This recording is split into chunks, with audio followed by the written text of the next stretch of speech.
예배 드릴 때도 여러분들 마스크를 끼시면 좋겠습니다. 저는 이 지역에 확진자가 안 생길 줄 알았는데 제법 많이 생겼죠. 벌써 며칠 전만 하더라도 30명이 넘었다 하는 그 말을 들은 적이 있습니다만 갈수록 더 많아질 수도 있어요. 그러니까 할 수만 있으면은 사람들 있는데 안 가는 게 좋아요. 마스크를 끼고라도 안 가는 게 좋아요. 집에서 방콕하면서 기도하시고 성경 읽으시고 그런 아름다운 영적인 시간을 보내시기를 축복합니다. 우리가 계속 말씀을 듣고 있습니다만 코비드-19는 하나님의 음성이다 하는 것을 저희들이 계속 묵상하고 있어요. 하나님의 음성이다.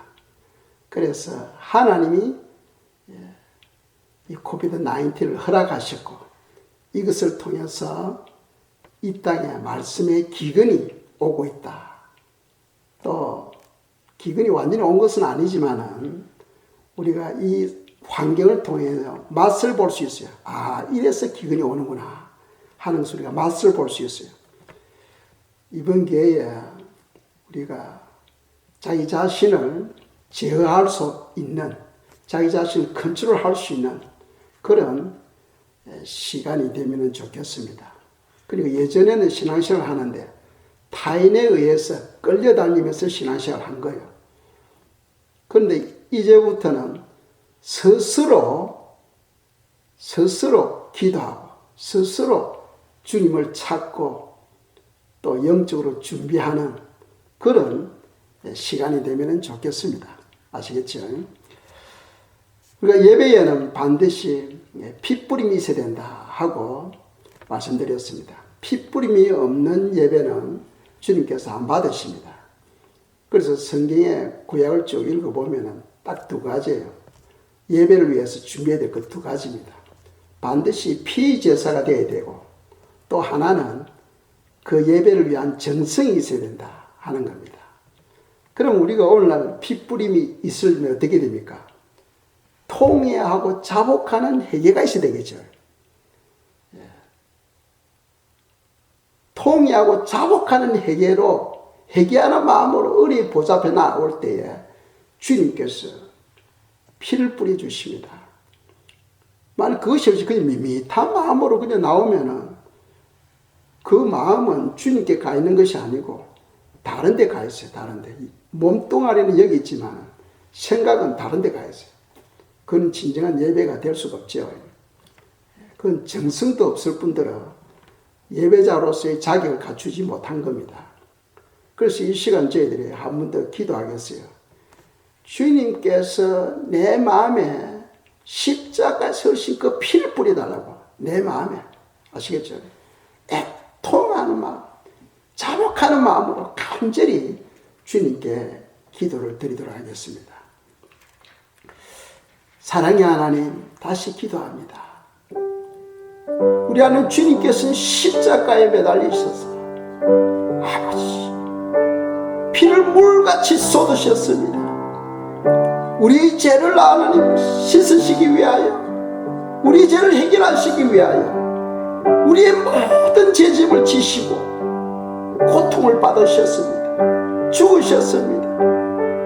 사랑의 하나님, 이 시간 주님의 피공로 의지하여 은혜의 보좌 앞에 나와 싸우니 주여 불쌍히 여겨주시옵소서. 주여 불쌍히 여겨주시옵소서. 우리의 마음을 만져주시옵소서. 우리의 마음을 만져주시옵소서. 우리 하나님의 불쌍히 여겨주시옵소서. 우리 속에 있는 모든 죄와 허물들 하나님이여 교만과 이기심, 불신, 하나님이여 세상의 정욕과 우상숭배, 이 모든 하나님이여 죄들을 이 시간 주님의 피로 씻어주시길 원합니다.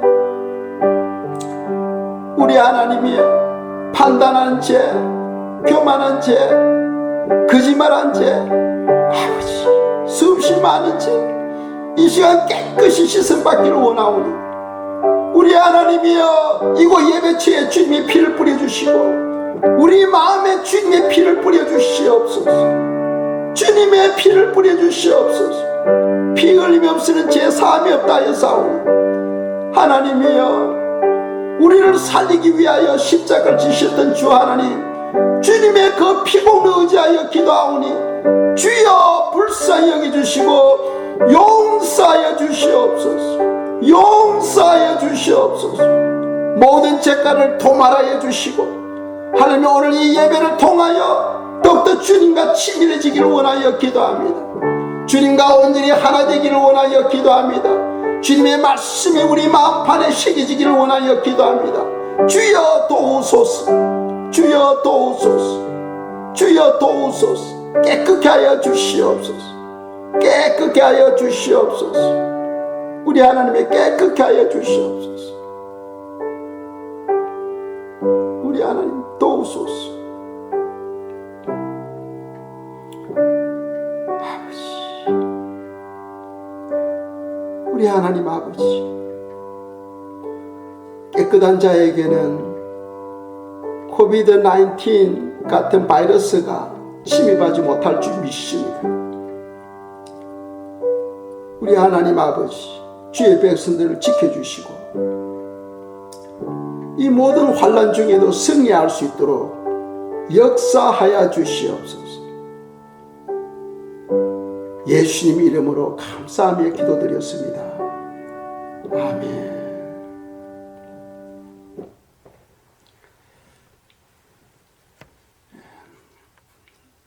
부활과 휴거는 성도들에게 가장 큰 축복인 줄 믿으시기 바랍니다. 부활은 죽은 사람이 살아나는 것이 부활이에요. 그러나 살아있는 사람은 부활되지 않고 휴거되죠. 휴거됩니다. 그러니까 부활이 먼저죠. 부활은 죽었던 사람들이 다시 살아납니다. 그 사람들이 부활되어져요. 그 사람과 우리가 변화되어서 휴거되죠. 그러니까 지금 살아있는 사람은 휴거 때 변화를 통해서 휴거되는 거예요. 우리는 부활을 보지 못하고 변화됩니다. 신령한 몸으로 변화되죠. 그러면서 휴거돼요. 살아있는 사람에게는 휴거됨으로써 변화되어지고 죽은 사람은 부활됨으로써 변화되어져요. 그런 차이점이 있다는 것을 생각하시고, 부활과 휴거는 성도들에게 가장 큰 축복이다. 그러니까 우리는 그것을 사모하며 우리가 갈망하며 또 기대하며 살아야 되겠습니다. 지난주 우리가 묵상했던 거 한번 몇 가지를 묵상하도록 하겠습니다. 부활이 주는 교훈, 부활이 주는 교훈. 만약 우리가 부활되면 어떻게 달라지는데 하는 그런 부분이 있겠죠. 그리고 우리의 부활은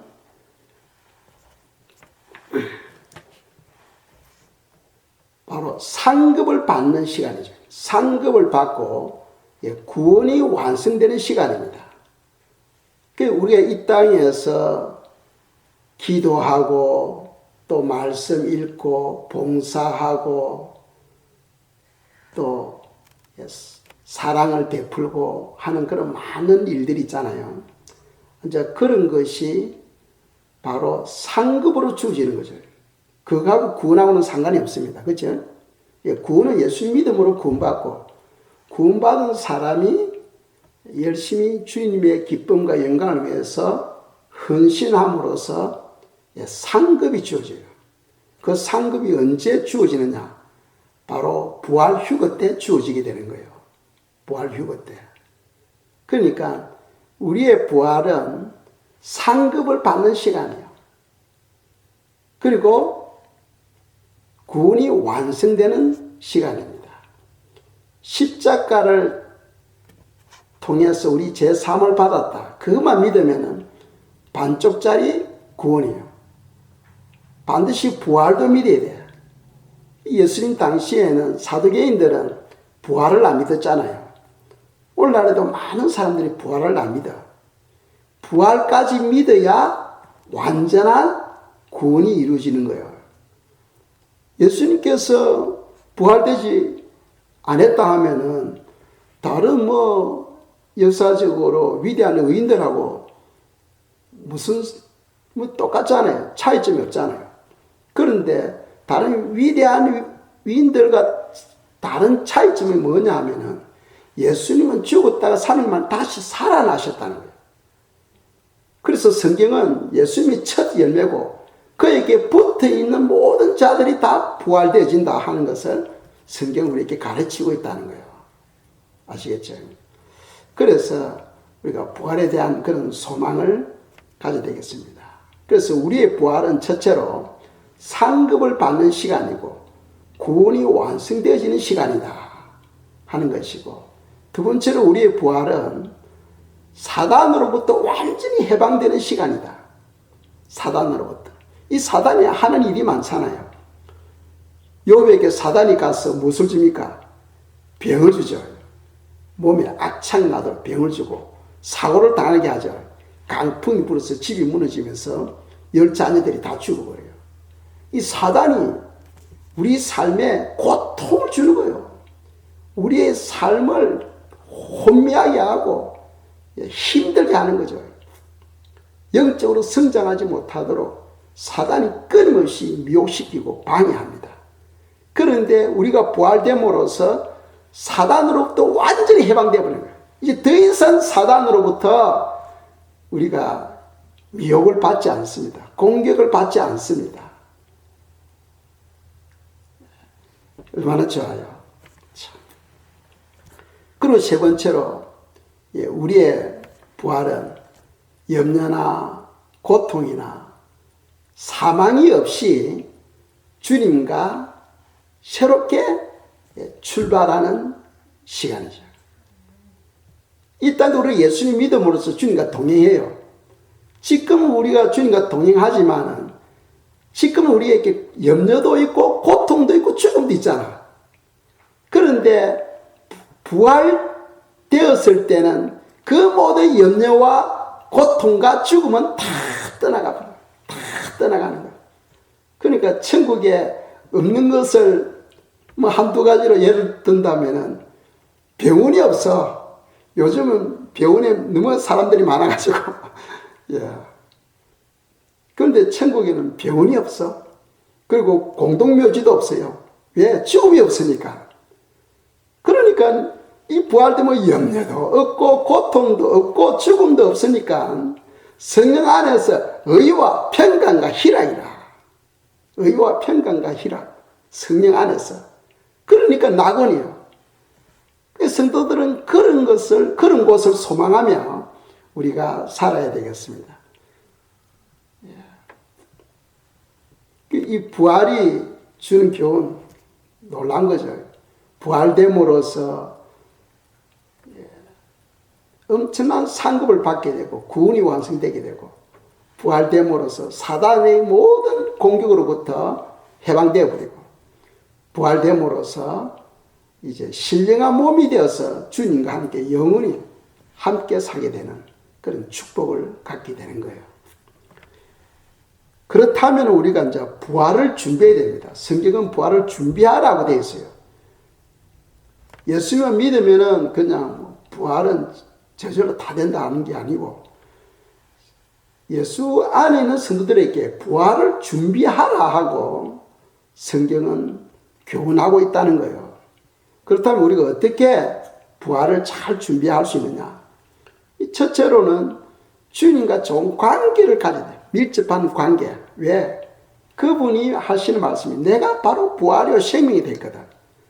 그러니까 부활되시는 주님과 친밀한 관계를 통해서 우리는 더 좋은 부활을 준비할 수가 있는 거죠. 그럼 주님과 친밀한 관계를 가지려면 뭐가 필요합니까? 말씀과 기도와 순종이 필요한 거예요. 말씀과 기도와 순종이 필요한 거예요. 그걸 통해서 주님과 친밀한 관계를 가지는 거예요. 그런 것이 바로 더 좋은 부활을 준비하는 거다 하는 것을 우리가 배울 수 있죠.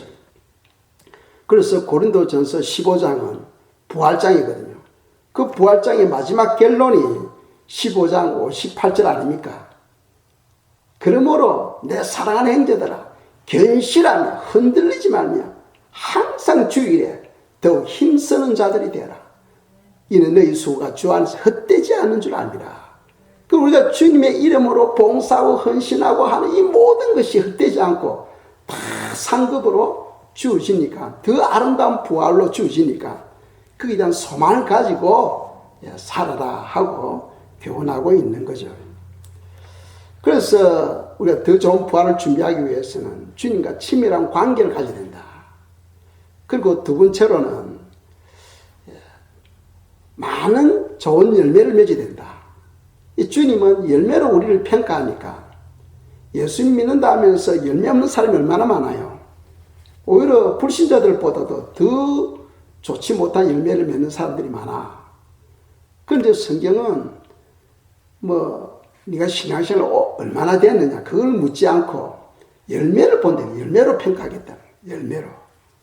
그러니까 우리는 선한 많은 열매를 맺도록 해야 돼. 그런데 이 열매를 맺는다는 것은 내 힘으로 되는 게 아니에요. 이게. 내 힘으로 되는 게 아닙니다.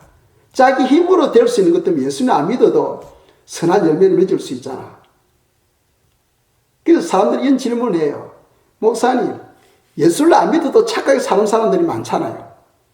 그 사람들은 왜 천국 못 가요? 근데 못 가요. 못 가요. 왜? 예수님을 안 믿으면은 성령님이 예수님을 통해서 오는데 그 성령이 없는 거예요.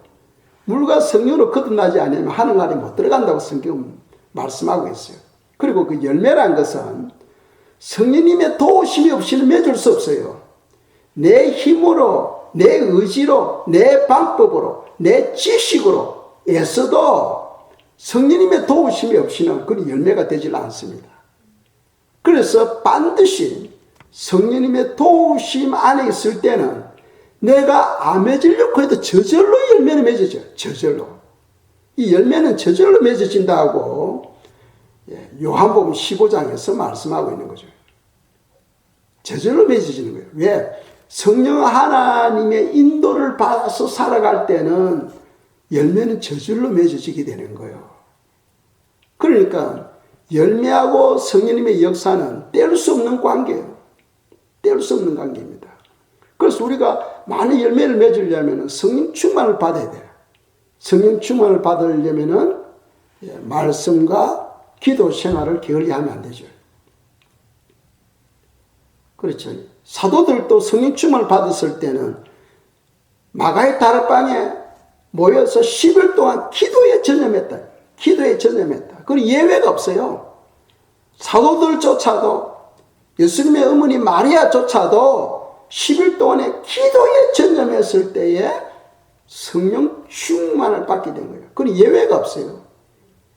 나는 신앙생활 오래됐으니까 성령 충만 받았을 거야 이게 아니에요. 네. 성령 충만 받는 다른 길이 없습니다. 열심히 기도 외에는 다른 방법이 없어요. 그래서 우리가 성령의 도우심으로 많은 열매를 맺어야 된다. 그 열매를 통해서 우리가 더 아름다운, 더 좋은 부활을 우리가 준비할 수 있다 하는 것이고, 세 번째로는 주님의 성품으로 자라가야 된다 하고 말씀했죠. 주님의 성품 하면은 지난주에는 베드로 후서 1장 말씀을 소개했습니다만, 우리가 골로새서라든지 또 빌립보서라든지 보면은 예수님의 성품은 주로 어떤 겁니까? 사랑이죠, 사랑. 그리고 용서, 긍휼, 그리고 자비하심, 그리고 온유하심, 또 겸손. 완전 이런 것이 예수님의 성품이에요. 그 성품으로 변화되는 것, 우리 속사람이 변화되는 것, 이것도 내 힘으로 되는 게 아니죠.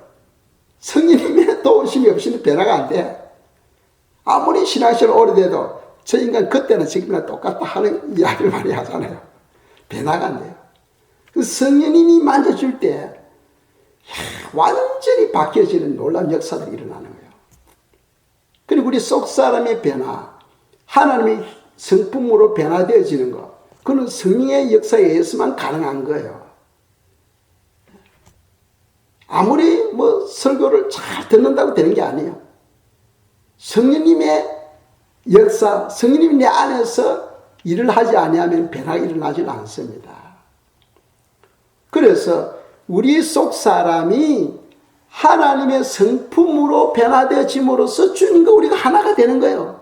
마음이 같다니, 마음이 같음으로써 하나가 되는 거예요. 마음이 하나가 되려면은 우리의 속 사람이, 우리의 성품이 주님의 성품으로 자라가야 돼요. 남을 용서하는 거. 주님은 그죠? 자기를 치고, 칼을 찌르고 한 그런 영혼들조차도 다 용서하셨다. 그리고 모든 심판은 하나님 아버지께 맡겨버렸다. 용서, 그리고 사랑, 그리고 겸손, 온유, 또 자비, 이런 것이 다 예수님의 성품이거든. 그런 성품으로 자라가는 거예요. 이제 그런 사람을 우리는 마음이 가난한 자다, 심령이 가난한 자다 하고 우리가 이야기를 할 수가 있어요. 그래서 우리가 좋은 부활을 준비하려면 세 가지를 묵상했죠. 첫째로는 주님과 친밀해야 되고, 많은 열매를 맺어야 되고, 또 우리 속 사람이 주님의 성품으로 변화되어져야 된다 하는 것이 바로 지난주 우리가 묵상했던 말씀입니다. 오늘은 또 한 걸음 더 나아가서 성경에는 두 번의 휴거가 있다 하는 것을 가르치고 있어요. 그런데 제가 이것을 설교하는 이유가 있어요. 왜? 대부분의 성도들은 휴거는 한 번밖에 없고, 그 휴거가 되려면은 먼저 적 그리스도가 출현해야 되고, 또 예루살렘에 성전이 있어야 되고, 또 그 성전에 적 그리스도의 우상을 만들어서 경배해야 예수님이 오신다 하고 믿고 있어요. 그걸 믿는 사람은 반밖에 모르는 사람이에요. 성경을 반쪽밖에 모르는 사람이에요. 그 사건은 환난 중간에 일어나는 사건입니다. 그 사건만 믿고 있으면은 그때도 휴거를 못 받아. 그때도 휴거를 못 받습니다. 왜? 준비를 못 하니까. 제가 오늘 말씀드리고자 하는 것은 성경은 두 번의 휴거가 있다 하는 것을 우리에게 가르치고 있어요. 그래서 어떤 사람은 뭐래요? 그게 목사님 생각입니까? 내 생각이 무슨 의미가 있어? 성경의 말씀으로서 뒷받침하지 않으면 그건 아무런 의미가 없는 거죠. 성경에서 어떻게 말씀하고 있는가? 성경을 통하여 조명되어져야 되는 거예요. 그래서 구약에 보면은 레위기 23장에서도 두 번의 휴거를 암시하고 있죠. 밭에 추수를 하는데 그 한 밭은 하나인데 두 분을 추수하도록 율법으로 규정해 놓고 있어요. 추수한다는 것은 휴거를 말합니다. 또 신약에서, 그건 구약이니까 또 신약에서는 그 두 분을 말하고 있는데 어디 있느냐? 바로 오늘 저희들이 읽었던 본문이에요. 누가복음 14장, 사실은 15절부터 읽어야 되는데 시간상 우리가 21절부터 읽었습니다. 그래서 누가복음 14장 21절, 22절 말씀입니다. 읽겠어요? 종이 돌아와 주인에게 그대로 고하니 이에 집주인이 노하여 그 종에게 이르되 빨리 시내의 거리와 골목으로 나가서 가난한 자들과 몸 불편한 자들과 맹인들과 저는 자들을 데려오라 하니라. 종이 이르되 주인이여 맹하신 대로 하였으되 아직도 자리가 있나이다. 아멘. 그 21절에 보면은 자, 지금 21절, 22절은 첫 번째 일어날 휴거예요. 첫 번째 일어날 휴거입니다. 근데 그 첫 번째 일어날 휴거에 초점을 주님께서 천사들에게 말합니다. 빨리 시내 거리와 골목으로 나가서 누구를 불러라는 거예요? 가난한 자들, 몸 불편한 자들, 맹인들, 저는 자들을 데려오라. 이것이 바로 첫 번째 일어날 휴거입니다. 첫 번째. 그러니까 우리가 뭐 가난한 자들 하면은 너무 가난해서 뭐 옷도 준비하지 못하고 또 교회 와서 예배도 드리지 못하는, 그렇게 우리가 이제 생각할 수 있겠죠. 그런데 우리가 성경에 보면은 심령이 가난한 자는 복이 나니 천국이 그들이 것입니다. 이어서 가난한 자는 우리 영적으로 하면 심령이 가난한 자를 말합니다. 심령이 가난한 자.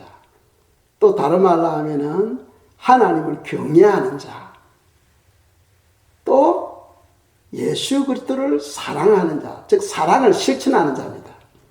사랑을 실천하는 자. 또 한 가지 더 이야기한다면은 믿음이 가정에 있는 어린 자녀들, 주님께서 어린아이를 세우시고 너희들 또 이 어린아이와 같이 되지 아니하면 천국에 못 들어간다 하고 되었어요. 그러니까 믿음이 가지고 있는 어린아이들, 이제 이런 아들이 통틀어서 가난한 자에 속합니다. 가난한 자. 이런 자들이 첫 번째 휴거에 들림받게 됩니다. 그리고 두 번째로는 몸이 불편한 자들. 몸이 불편한 자들. 그러니까 몸이 불편하다 하면 병든 것을 말하죠. 실라못에 38년 된 병자 있었잖아요. 주님께서 그 병자에게 가서 고쳐주시죠. 그게 병으로 인해서 그 마음은 주님을 향하여 뜨겁지만은 몸이 말로 안 들어서 주님께 나가 예배를 드리지 못해. 그러나 항상 그런 사람의 마음에는 주님을 향한 마음이 깨어있는 사람이에요. 그런 사람이 몸 불편한 자다. 그리고 맹인들 다 아시는 것처럼 앞을 보지 못하는 사람들이에요. 이 영적인 의미는 제가 말씀드리지 않겠습니다만 아마 문자 그대로 받으시면 좋을 것 같아요. 맹인들이 있고. 다음 마지막으로 전원자들이 있어요. 전원자들은 걸어는 다니지만은 온전하지는 못해. 이 전원자에 대해서는 또 성경에서 설명을 하고 있어요. 어디에서 설명하고 있냐면 스바냐 3장에서 설명하고 있죠. 그럼 전원자들은 어떤 자들이냐? 문자적으로 해석하면 잘 걷지를 못하고 저름저름 하면서 다니는 사람이죠. 온전하지 못한 사람이에요. 그런데 영적으로 보면은 스바냐 3장 18절 19절입니다. 읽겠어요. 내가 절기로 말미암아 근심하는 자들을 모으리니 그들은 너게 속한 자라. 그들에게 지어진 짐이 치욕이 되었느니라. 그때에 내가 너를 괴롭게 하는 자를 다 벌하고 저는 자를 구원하며 쫓겨난 자를 모으며 온 세상에서 수욕받는 자에게 칭찬과 명성을 얻게 하리라. 아멘. 거기 보면 이제 저는 자가 나오죠. 저는 자. 저는 자가 있고 쫓겨난 자가 있고 수욕을 받는 자, 온 세상에서 수욕을 받는 자 설명하고 있어요. 이 사람들은 뭐 때문에 그렇습니까? 18절에 설명하고 있죠. 18절에서 내가 절기로 말미암아 근심하는 자다. 그러니까 절기 휴거를 선포했다가 사람들로부터 비난을 받고 교회 성장이 둔화된 것을 말합니다. 그런 것을 영적으로 설명할 때 전원자다 하고 성경은 설명하고 있는 거예요. 아시겠죠? 전원자다. 그래서 첫 번째 휴거에 참여할 자는 가난한 자, 그리고 몸 불편한 자, 그리고 맹인들, 앞을 보지 못하는 자. 그런데 또 마지막으로 전원자가 있는데 단 조건은 예수 그리스도 안에 있어야 된다. 예수 그리스도 안에. 맹인대에서 다 올라가는 게 아니에요. 다 올라가는 게 아니에요. 몸이 불편하대서 다 올라가는 게 아니에요. 예수 그리스도를 사모하고 주님을 갈망하는 영혼들이에요. 하지만은 몸이 말로 안 들으니까. 근데 왜 그 사람들을 올립니까? 환란 때 짐승의 표를 받게 하잖아요. 이 사람들은 자기 의사와 상관없이 남에 의해서 표를 받게 되어 있어요. 그러니까 주님께서 이런 사람들을 먼저 올려버리는 거예요. 그것이 바로 한마디로 말하면 하나님의 사랑이다. 하나님의 사랑이다 하는 것을 생각할 수 있어요. 자, 그렇다면 이것이 첫 번째 휴거입니다. 두 번째 휴거는 일어날 사건을 보면 23절입니다. 누가복음 14장 23절. 이거는 두 번째 일어날 사건이에요. 자, 읽겠습니다. 주인이 종에게 이르되 길가 산울타리로 나가서 사람을 강건하여 데려다가 내 집을 채우라. 아멘. 자, 첫 번째 휴거에서 천사들이 와서 데려갔습니다. 가난한 자들, 병든 자들, 누문 자들, 저는 자들 데리고 갔어요. 그래서 혼인 자리에 앉혔는데 보니까 아이고 많은 자리가 여전히 비어 있는 거예요. 많은 자리가 여전히 비어 있는 거예요. 그래서 왕이 천사들 다시 이야기합니다. 다시 가서 강건하여 데리다가 내 집을 채우라는 거예요. 그러니까 22절에서 일어난 사건과 23절에서 일어난 사건이 동시 사건입니까? 시간 차이가 있어요. 시간 차이가 있죠? 시간 차이가 있습니다. 이거 한순간에 두 개 다 일어난 사건이 아니에요. 21절, 22절에서 이미 사건이 일어나고, 그리고 왕이 보니까 빈자리가 아직도 혼인자리에 빈자리가 많이 있는 거예요. 지금 여기 보면은 천국 혼인잔치에 대한 비유입니다, 이거는. 그죠? 타이틀이 그렇게 되어 있잖아요. 천국 혼인잔치로 되어 있어요. 큰 혼인잔치로 되어 있습니다. 근데 첫 번째 올리고 나니까 여전히 빈자리가 있는 거예요. 그래서 왕이 다시 명령합니다. 이제 내려가서 강건하여 데리다가 내 집을 강건하다는 것은 억지로 데려오라는 거예요. 억지로 강건하여. 어떻게 강건시킵니까? 그러니까 휴거는 성령 충만을 통해서 이루어지잖아요. 그 두 번째 일어날 휴거를 위해서는 성령 충만의 역사가 일어난다는 거죠. 성령 충만의 역사가 일어난다 하는 것이 바로 성경의 가르침입니다. 자, 그러면 두 번째 일어날 그 휴거 때는 첫 번째 일어나고 두 번째 일어날 때는 그 기간이 얼마나 했어요? 3년 반이죠. 첫 번째 휴거는 환란 전입니다. 환란 전에 첫 번째 휴거 일어나요. 그 첫 번째 휴거 일어날 때는 여러분들이 아셔야 될 것은 예루살렘에 성전이 없을 때입니다. 오늘 많은 사람들은 성전 쌓고 자꾸 그걸 이야기해요. 성전이 아직 건축되기 전입니다. 전에 일어나요. 그리고 적그리스도가 출현하기 전에 일어납니다. 그러니까 오늘이 될 수도 있고 내일이 될 수도 있어요. 그래서 첫 번째 휴거를 기다리는 성도들은 깨어서 준비해야 된다는 거예요. 깨어서 준비해야 된다. 그 첫 번째 휴거 일어나고 두 번째 휴거 때까지는 그 기간이 3년 반입니다. 3년 반. 그럼 성도들은 두 번째 휴거는 언제쯤 일어난다는 걸 알까요? 모를까요? 알아요. 왜? 첫 번째 휴거가 일어나고 난 다음에 거기에서 참여하지 못한 사람들은 두 번째 휴거가 언제쯤 일어난다는 것은 그건 상식적으로 다 알고 있어요. 3년 반입니다. 그래서 우리가 마태복음 25장에 보면은 지혜로운 자나 미련한 자나 다 신랑을 기다리고 있었잖아요. 그렇죠? 그거는 환란 중간 두 번째 휴거 일어날 사건을 기록하고 있는 거예요. 두 번째 일어날 사건을 기록하고 있는 거예요. 그러니까 첫 번째 일어나고 3년 반 계산 딱 하면은 이쯤 일어날 거다 하고 슬기로운 자나 미련한 자나 다 신랑을 기다리고 있었던 거죠. 이 첫 번째 휴거는 그걸 모르니까 전부 사람들은 두 번째 휴거만 올 줄 알고 성전이 건축되어야 되고 적그리스도 출현해야 되고 그것만 생각하고 있는 거예요. 그것만 생각하는 사람들은 첫 번째 휴거에서 다 채워야 됩니다. 다 채워야 돼요.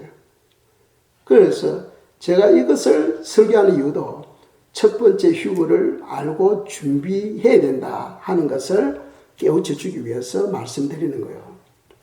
두 번째 휴거에도 참여하지 못하면 어찌 되느냐? 그건 순교를 통해서만이 구원받을 수 있어요.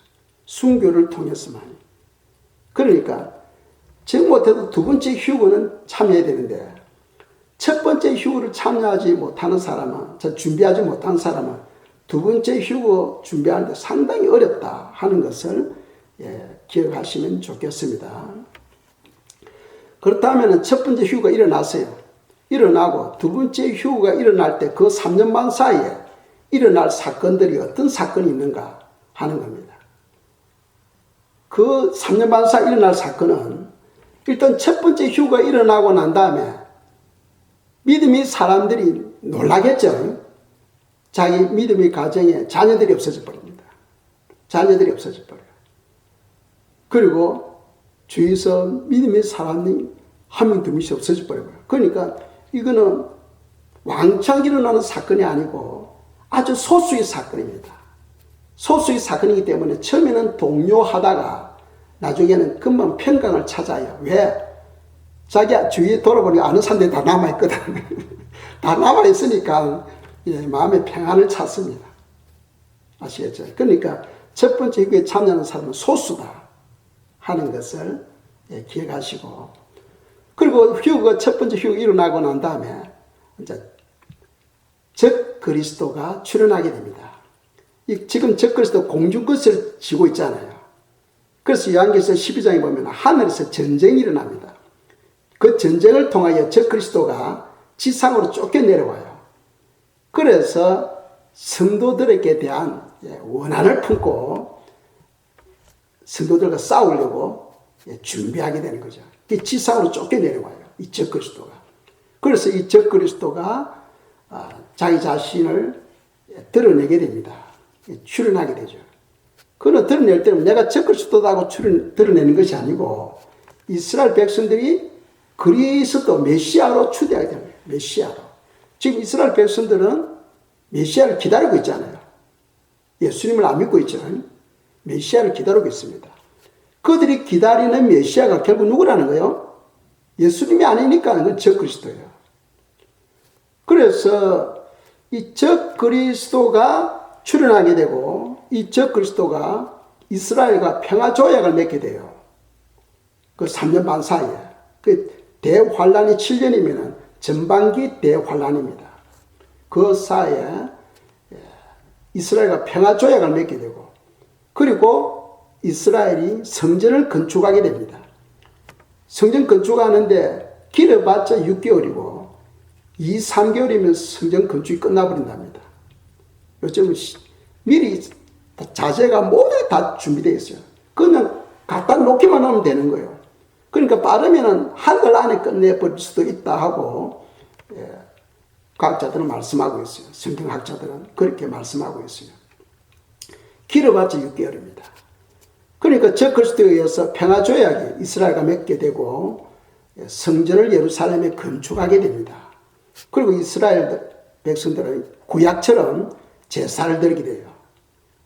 양을 잡고 소를 잡고 제사를 드리게 됩니다. 그리고 3년 반 되었을 때에 그 조약을 적 그리스도 파기하죠. 그런데 이 3년 반, 전반기 이 3년 반 때에 많은 거짓 선지자들이 일어난다고 성경 가르치고 있어요. 거짓 선지자들이. 거짓 선지자들이 일어나서 하는 일이 뭐냐면은 적 그리스도가 바로 메시아라고 사람들에게 알립니다.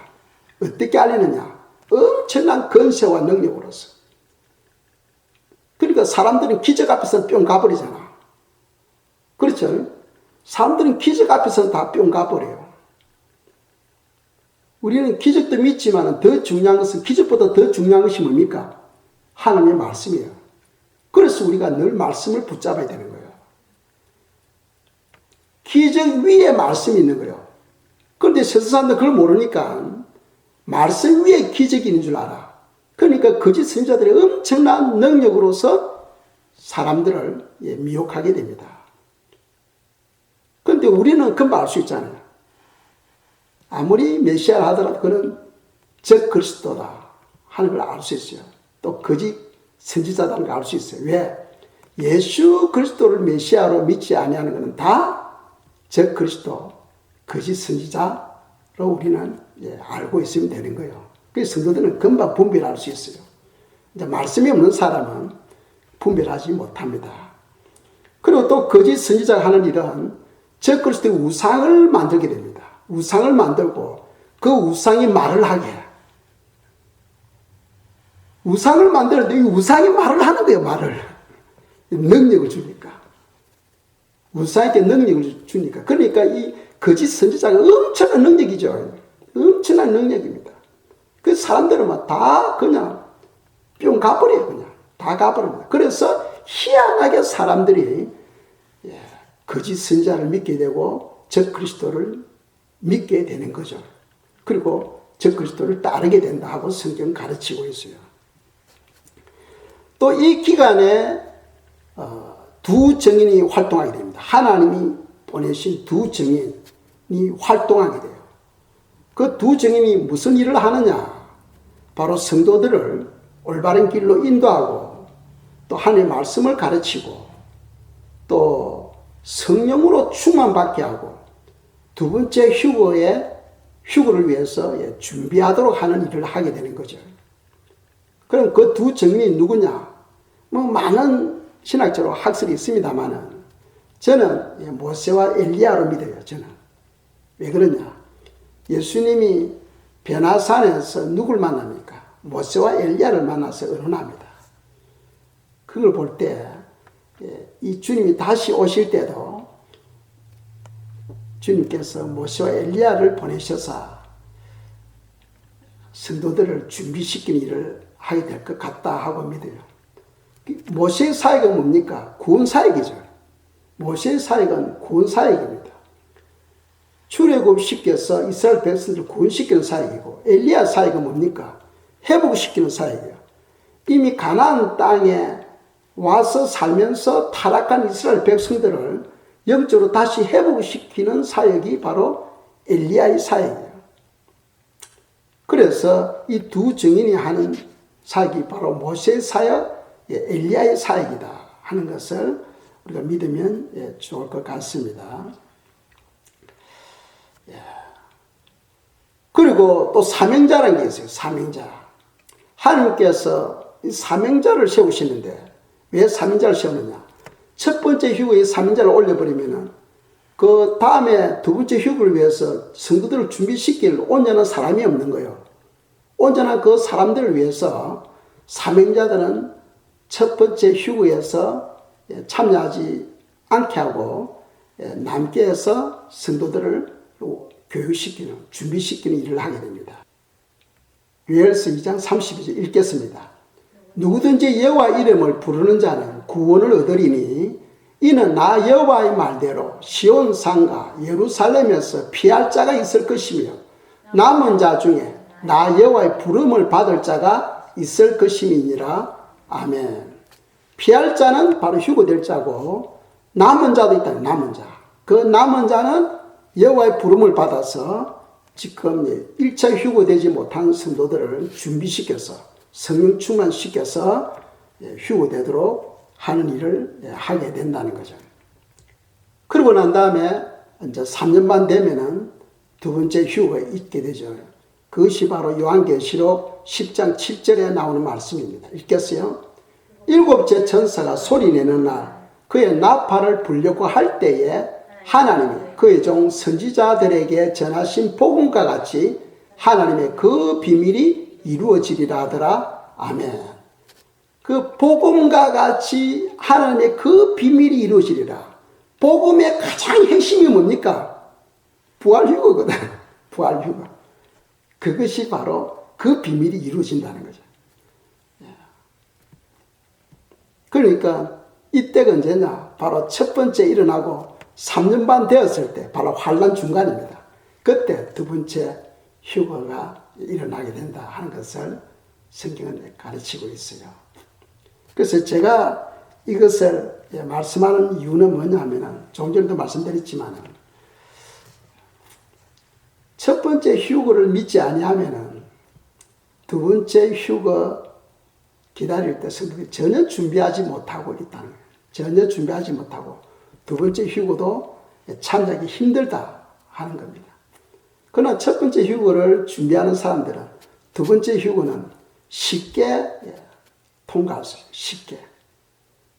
그리고 또 주님의 크신 은혜로 첫 번째 휴거에 참여하게 되면 엄청난 영광이겠죠. 엄청난 기쁨이 될 수가 있습니다. 큰 축복 안에 들어갈 수가 있겠죠. 그래서 제가 말씀드린 것은 성도들은 예루살렘의 성전을 기다리면 안 됩니다. 성전이 있기 전에 첫 번째 휴가 있다 하는 것을 성경은 암시하고 있어요. 그것을 우리가 알고 지금이 바로 그런 때가 아닌가 합니다. 지금이 바로 그런 때가 아닌가. 지금 저 예배도 그죠? 온전히 드리지도 못하죠. 그 대부분의 또 교회들이 야외에서 또 주차장에서 그렇게 또 예배를 드리고 있습니다. 그러니까 이 말씀의 기근이 온 거예요. 여기서 더 큰 병이 온다면은 모이는 것조차도 아마 힘들 거예요. 그래서 오늘 설교 말씀은 성도들이 첫 번째 휴거를 사모하며 기다리고 준비하자는 데 있는 거예요. 아시겠죠? 그래서 성경에 없는 것을 제가 말씀하는 것이 아니고 구약에서도 암시하고 있고 신약에서도 누가복음 14장에서 분명히 말씀하고 있어요. 그래서 성경 말합니다. 기 있는 자는 성령이 교회들에게 하시는 말씀을 들을지어다 하고 말씀하고 있어요. 오늘 이 교훈이 여러분들의 삶에 큰 복이 되기를 축복합니다. 이 시간 저희들이 기도드리겠습니다. 기도할 때 첫 번째 휴거에 대한 준비를 잘 할 수 있고 또 거기에 대한 사모함이 있도록 기도드리겠습니다.